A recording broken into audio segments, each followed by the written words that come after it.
है वो हाथ है आपके ऊपर। चाहते तो किशकिंधा के ऊपर लक्ष्मण को बिठा सकते थे, और जब लंका के रावण जो कि बुद्धिमान भी थे, सोने की लंका के एक ऐसी स्थान जो हर तरह से मजबूत थी, शक्ति से परिपूर्ण थी, उसको नंगे पैर राम ने जब हराया तो वहां पर खुद राज नहीं किया, उनके भाई विभीषण को बिठा दिया। यानी हमारा धर्म ये सिखाता है कि हम किसी की चीज पर नजर नहीं डालते, लेकिन हिंदू धर्म को समझने में जब लोगों ने गलती की तो आज दोस्तों बहुत बहुत स्वागत है आपका जीएनएन न्यूज एजेंसी में। आज के अंक में आपने अभी अभी सुना अपनी सांसद महोदया को। तो पहले मैं आपको बता दूं कि जितनी भी 3-4 बातें इन्होंने कही वो सब झूठ थी, गलत बातें, गलत इन्फॉर्मेशन दे रही थी वो आपको। बस एक बात उन्होंने ठीक कही कि हिंदू जो है वो गलत दिशा में जा रहे हैं, गलत चीजें समझ रहे हैं। पहले तो आप समझिए सांसद महोदय जी, प्लीज मेरे करीब आइए और समझिए, ये समझने वाली चीज है। किष्किंधा में विभीषण को नहीं बिठाया गया था। किष्किंधा जो था वो एक अलग राज्य था, जहां का राजा था सुग्रीव का भाई बाली, और वो नालायक आदमी था, इसीलिए राम जी ने बाली को मार के उसके भाई सुग्रीव को वहां का राजा बनाया। श्रीलंका, रावण की लंका एक अलग जगह थी, जहां रावण को मार के विभीषण को राजा बनाया। आप समझ रही हैं, दो अलग अलग जगह हैं, ये एक में मत मिलाइए। दूसरा, प्रीच व्हाट यू टीच, ये जो एक कहावत है ये आप समझिए कमलजीत जी, किसी का हक नहीं मारना, ये अगर आप सीख चुकी हैं तो आपने ऐसा क्यों किया इलाके में। चलिए बार बार एक ही टॉपिक पे हम क्यों ही बात करें। तो दोस्तों आज का टॉपिक स्पेसिफिकली, ये वीडियो के बाद मैं आपको दिखा रही हूँ कि देख लीजिए। एक तो ये नेता खुद, जब आप धर्म को नहीं पढ़ेंगे, जब आप अपनी किताबों को नहीं पढ़ेंगे, जब आप किताबों को बिना पढ़े ज्ञानी बन जाएंगे, वाचक बन जाएंगे।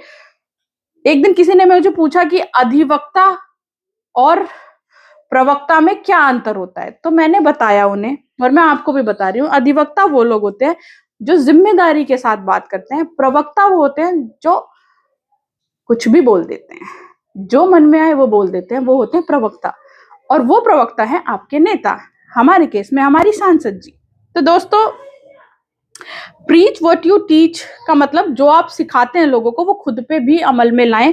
तो आप देख लीजिए, मुझे, मेरे दोस्त, मेरे दर्शक, ये वीडियो देखने वाले सभी लोग ये बता दे कि क्या आपको लगता है कि हमारी सांसद कमलजीत शेरावत जी ने प्रीच व्हाट यू टीच को फॉलो किया है, और क्या उन्होंने किसी का हक नहीं मारा? क्या इलाके में उन्होंने किसी का हक नहीं मारा? क्या उन्होंने राम जी की तरह लक्ष्मण जी का फायदा नहीं देखा? और अगर आपको पता है तो कमेंट करके अभी लिखिए कि क्या लगता है आपको कि उनके लक्ष्मण कौन कौन है और कौन कौन सी पोजीशंस पे बैठे हैं। ये वो 2-4 चीजें जो सबको दिख रही हैं वो भी हो सकती हैं, और ये भी हो सकता है कि आपको और भी चीजें पता हो जो हमें नहीं पता हो। ये मौका है, मैं आपको 10 सेकंड 1 2 3 4 5 6 7 8 9 10 का मौका दे रही हूँ। नीचे लिखिए, कमेंट करिए कि इन्होंने किस किस को लक्ष्मण की जगह, अपने रिश्तेदारों वाली जगह दी है।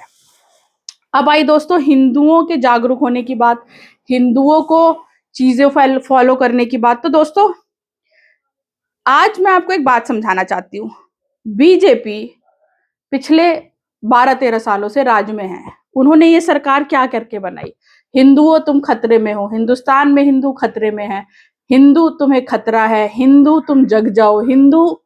दोस्तों फाइनली आपको अब तो जग जाना चाहिए, क्योंकि वो सच कह रहे थे।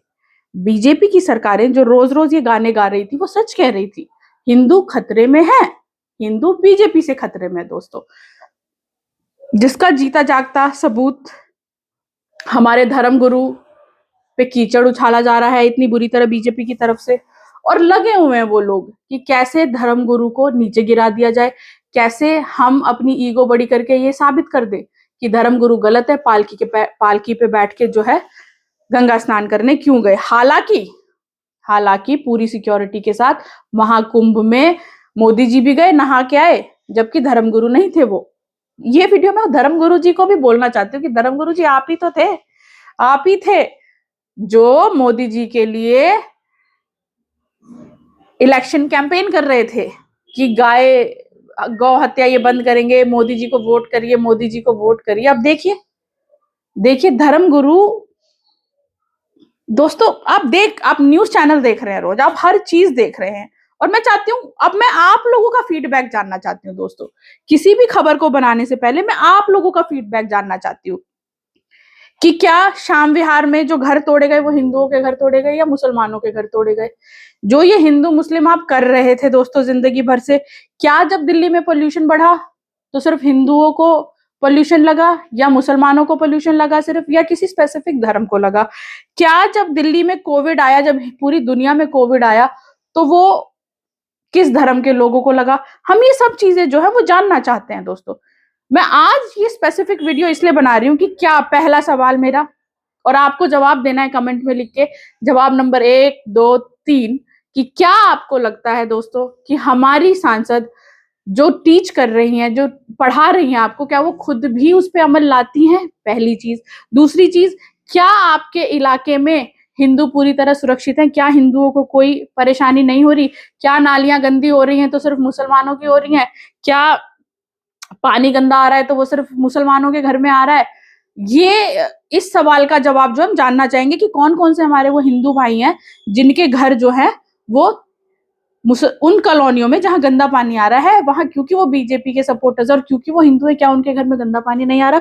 तीसरा सवाल मेरे दर्शकों से मेरा ये है कि जब बुलडोजर टूटे, या जब बैंक्वेट लॉन्स पे नोटिस आए, या जब किसी और बिजनेसेस पे नोटिस आते हैं, आपसे पैसे लिए जाते हैं, घूसखोरी का शिकार जो है वो सिर्फ मुस्लिम धर्म के लोग ही हो रहे हैं जिनसे आपको नफरत करना सिखाया जा रहा है। इन सब चीजों का जवाब जो है मैं आपसे मांगना चाहती हूँ दोस्तों। आपका ख्याल क्या है? आपको क्या लगता है? पॉइंट नंबर 1, 2, 3 करके आप ये जवाब लिखेंगे और हमें बताएंगे, और तब हम देखेंगे कि ये लंका जो है कमलजीत जी की बनाई हुई पश्चिमी लोकसभा, इसका क्या होगा, हम क्या करेंगे, और आपके लिए क्या चीजें जरूरी हैं, हम तब उसके बाद चीजें आपके पक्ष में करने की कोशिश करेंगे। जवाब जरूर देना है आपको। द्वारका वालों, हमें आपसे जवाब चाहिए। नजफगढ़ वालों, हमें आपसे जवाब चाहिए। विकासपुरी के लोगों, हमें आपसे जवाब चाहिए। उत्तम नगर नवादा के लोगों, हमें आपसे जवाब चाहिए। बिंदापुर के लोगों से जवाब चाहिए। रजौरी गार्डन तक के लोगों से हमें ये जवाब जो है वो चाहिए कि आपके इलाके में किस धर्म के लोगों को स्पेशल सुविधाएं जो है वो ये सरकार और कमलजीत जी की सरकार दे रही है, आपको पता है वो सरकार है, और किस परेशानी से हिंदुओं को एग्जम्प्ट किया गया है। इन सब चीजों का जवाब दोस्तों आप मुझे लिख के दीजिए, और फिर हम टॉपिक वाइज इन चीजों पे बात करेंगे। आप में से कोई अगर हमसे इस बारे में बात करना चाहे तो मोस्ट वेलकम है। आप अपना नंबर हमें यहाँ छोड़ दीजिए और हमसे जरूर बात करें। आपका बहुत बहुत धन्यवाद। और कमलजीत जी, किसी का हक मारना जो होता है वो उतना ही बुरा होता है, उतना ही बुरा होता है जितना किसी को जान से मार देना। यहाँ तो सजाएं नहीं मिल रही लोगों को, पर भगवान के सामने भी जवाब देना है, और तैयार हो जाइए। आपने सरेआम ये बात खुद के मुंह से कही है कि किसी का हक मार देना हिंदुओं की और सनातनियों की जो है वो पद्धति नहीं रही है, और आपने ये किया है, इसका जवाब जो है आपको देना पड़ेगा। और दोस्तों आप भी अपने लिए सवाल पूछना शुरू कर दें। फिलहाल के लिए हमें इस चीज को जानने में हमारी मदद करें। हम ये देखना चाह रहे हैं कि कैसे आप लोग धर्म के हिसाब से अच्छी चीजों का लुत्फ उठा पा रहे हैं, ताकि मैं भी हिंदू हूँ, मुझे भी वो चीजें मिलें। भाई मैं क्यों इन चीजों से जो है बेदखल रहूं।